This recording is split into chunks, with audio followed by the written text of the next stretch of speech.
Homegrown carrots are the last word in crisp, crunchy satisfaction. There's an incredible range of fantastic varieties to try, many of them only available to the home grower. I mean, have you ever seen a purple carrot in the grocery store? These ravishing roots are easy to grow, so long as you're in the know on the essential steps to success, which is exactly what I will be sharing today. It's time for our Carrot Growing Masterclass. Variety is the spice of life, and carrots have it by the taproot full. Now, we all know orange carrots, but did you know there were red, yellow, white, even purple carrots, my personal favourite? This rainbow of roots can really pretty up the plate while adding a touch of novelty to the kitchen. Just look at them, gorgeous! Roots range in size from stump-rooted, which are great for containers and shallower soils.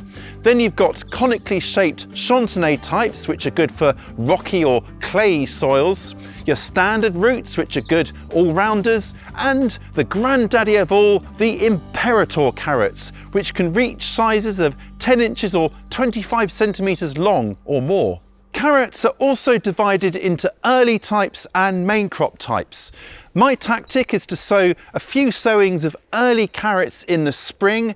These will produce really tender, extra sweet roots, which you just can't find in the shops. Absolute bliss. Then from midsummer, I will switch to sowing a main crop for big, chunky roots to enjoy from autumn onwards. Search seed company catalogues and websites to see what tickles your fancy, or seek out an award winner such as these for reliability and solid performance.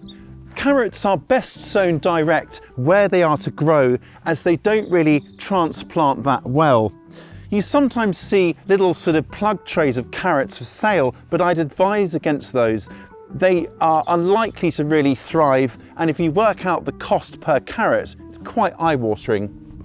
Now, for best results, we want a sunny position like here, and we want a nice, smooth, crumbly soil for those nice, long, deep roots, free of any kind of stones, for example. Recently manured soil, or soil that's very rich, can cause roots to fork or become multiple-legged, and you get those really funny comedy-shaped roots. I get my fair share of those, to be honest, but it doesn't really bother me because, of course, it's still really good eating. It's early spring here, so do you know what? It's time to make my very first sowing using an early variety that will better cope with this cooler time of year.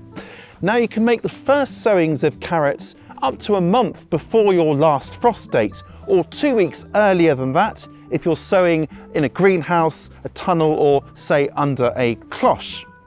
Now, this soil here had plenty of crumbly garden compost added in the autumn, and now it is nice and crumbly and looking really beautiful. You could eat your dinner off this stuff. I'm making quite shallow rows, about a ½ inch or just under a centimetre deep, and I'm spacing the rows about, well, kind of 8 to 10 inches or 20 to 25 centimetres apart.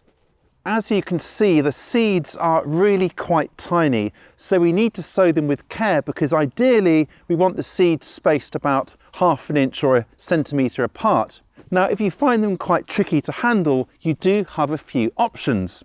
The first is just to take a pot of sand, pop your seeds in and then mix it all up, and then sow little pinches of this seed sand mix.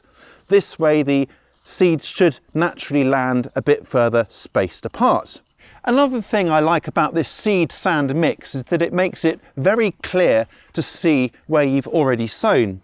But if you don't fancy that, there are other options. Pelleted seed, or these, which are seed tapes. Tapes with the seed nice and evenly spaced along the tape already. You can see them there just about. Now, this is just biodegradable and will rot away, and all you have to do is lay it out in the bottom of your trench like that, and then just snap off when you're done, and then simply cover them over.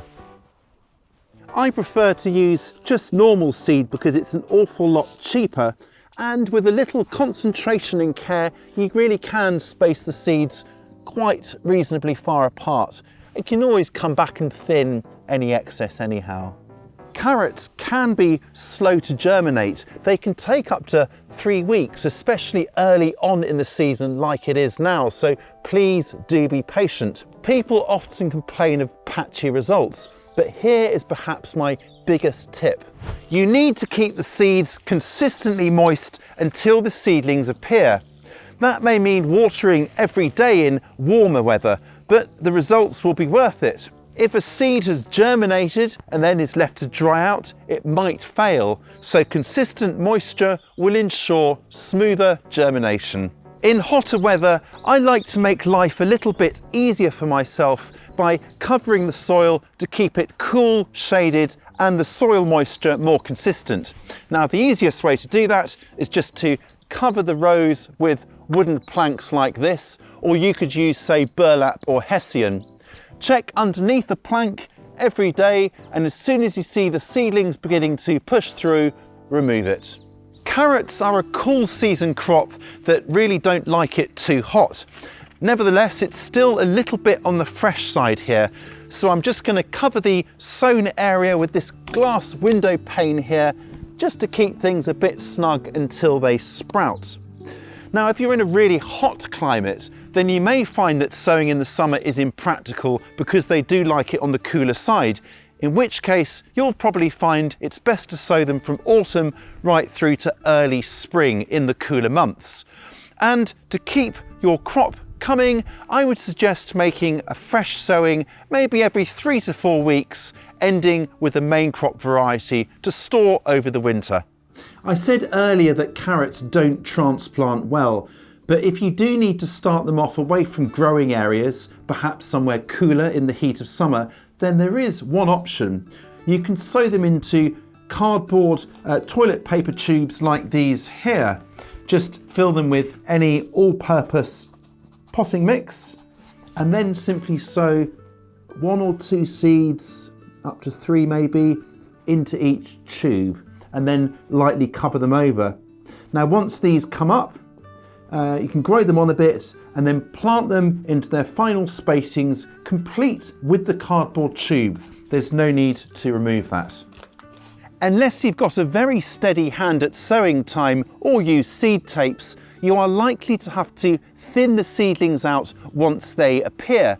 Now, I like to do this in stages, initially to about 1 inch or 3 centimetres apart, and then a few weeks later to something like 2 to 3 inches or 5 to 7 centimetres apart. This way, each root has enough space to swell to its full potential. Do not waste those little thinnings though.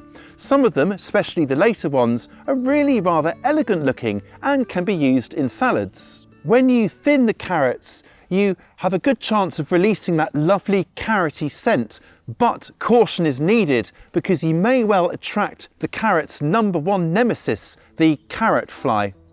Now, they reach their peak in summer, but I exercise caution even in the spring because carrot fly can detect carrots from up to half a mile away, which, you have to hand it to them, is really rather impressive. Then once they hone in on your crop, they will soon burrow into the roots, creating a right mess as they go. No one likes ravaged roots. Keep your carrots under the radar by thinning them on a still day so the wind doesn't waft the carroty scent far and wide, and try and thin them at dusk when the flies are less active. Avoid bruising the foliage because that will release the carroty aroma as well, and water along the row once you are done to knock back the scent. Even better, thin seedlings when it's actually raining because flies don't like to be around when it's wet. Some gardeners just like to snip the seedlings off at ground level, so that's another option for you. The other option you have is just to keep the crop covered at all times with a row cover of something like a garden fleece or an insect mesh. Just take the time to lay it properly and thoroughly secure the edges so that the flies can't get in at ground level because they are low flying. If you don't like the look of covers, then you could also try growing your carrots between members of the allium family, like, say, garlic or onions. The oniony scent and different shaped foliage should help to confuse the carrot fly. You could also try, of course, one of the many carrot fly resistant varieties available, though do bear in mind none of those will be 100% resistant. While carrot flies usually come in from elsewhere, there is a chance that they will settle where they get their teeth into your crops and then overwinter in the soil. So to avoid that, it's worth growing carrots in new areas of soil each year as part of a crop rotation system. Now, I can barely remember what I grew where when last year, let alone what I had for breakfast this morning. So a simple way to take care of that is to use the garden planner. The garden planner has a really clever crop rotation system so that when you try to place a crop where it grew in recent years, it will flash red to warn you about that. If you'd like to look at the garden planner or even enjoy a completely free trial, I will pop a link to it in the description below. Be diligent with your weeding and keep the seedlings well watered in dry weather. As carrots establish though, they will need less water from you, and in fact, watering less often should encourage the roots to grow down nice and deep, making them surprisingly drought tolerant. That said, if it is dry for a prolonged period, do give them a really thorough, deep soaking so that the water travels down and doesn't just wet the surface. Carrots normally flower in their second year. Of course, we don't often see that because carrots are usually harvested long before that point. That said, if it's very hot and dry, it can encourage carrots to flower prematurely or bolt. Bolted carrots have really gnarly, tough roots which are kind of inedible. The flip side of that is that the flowers are absolutely stunning, mesmerizing in fact, and they will attract a lot of beneficial bugs which may well go on to help control pests elsewhere in the garden. For this very reason, I sometimes allow a few plants to overwinter and flower the following summer. They're just so beautiful. And if the variety you are growing is a standard open pollinated variety, you could even save yourself some of the seeds that they produce. Carrots are great in containers. Use a deep enough pot for the roots to grow or choose a stump-rooted variety. Now this little lot was sown right at the end of winter into old potting mix with a little bit of sand added, and then I simply popped over a glass pane to create a kind of slightly warmer microclimate to help them germinate. Anyway, they're coming along really nicely now, as you can see, and I don't think there's any need to thin them out because they are at about the right spacing. Now, container carrots are completely reliant on you, so you will need to water them more often than in-ground carrots. So give them a good soaking, as you don't want it to completely dry out. As well as enabling a super early start, growing carrots in containers means you can raise them up out of the danger of low-flying carrot fly. That means about waist height.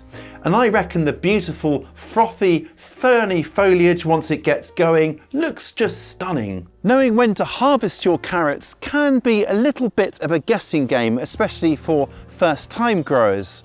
But there are a few telltale signs. The first thing to look out for is lots of really lush foliage. That's usually an indicator of a good-sized root beneath. Sometimes you can see the shoulders of the roots just pushing proud of the soil to gauge the size. But if in doubt, I like to just brush away the soil around the root to expose the shoulders of it so I can see how big the root is. Harvest the biggest roots first, leaving the remainder to grow on. Now, it's easier to harvest from moister soil, but another little tip is to push down on the root before twisting it and then pulling it up. That way it tends to come away a lot easier. If you do find that roots are snapping, however, use a fork to loosen the soil around the roots first before lifting.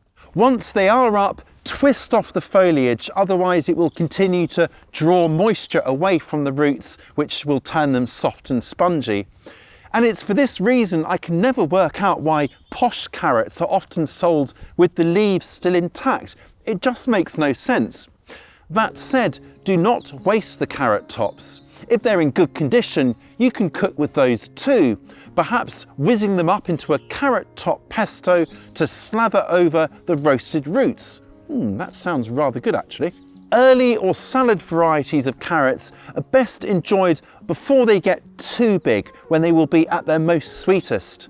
I also like to enjoy them as soon as possible after harvesting, because fresher carrots are also the sweetest.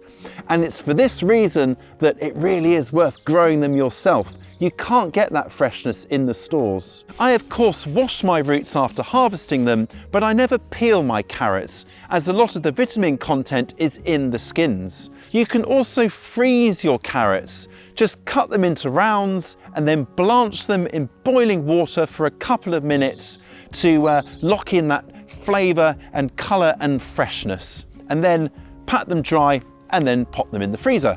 Main crop carrots are bigger, chunkier affairs that makes them well suited to lasting through the winter. In my slightly milder, temperate climate, I just leave the carrots where they are for most of the winter to lift up as needed. I can always cover them over with leaves or straw to help insulate the ground from the worst of the frosts. In colder climates, however, it's best to lift up all of your roots in the autumn before the ground freezes solid for the winter. Just brush off loosely any soil, then store them in boxes of either damp sand or old potting mix. Then keep them out of the reach of vermin in a cool, dark place such as a frost-free outbuilding. There's more on storing root vegetables in this video, so why not head there next? And if you have a favourite variety or tip for growing carrots, then why not share that down below? I'll catch you next time.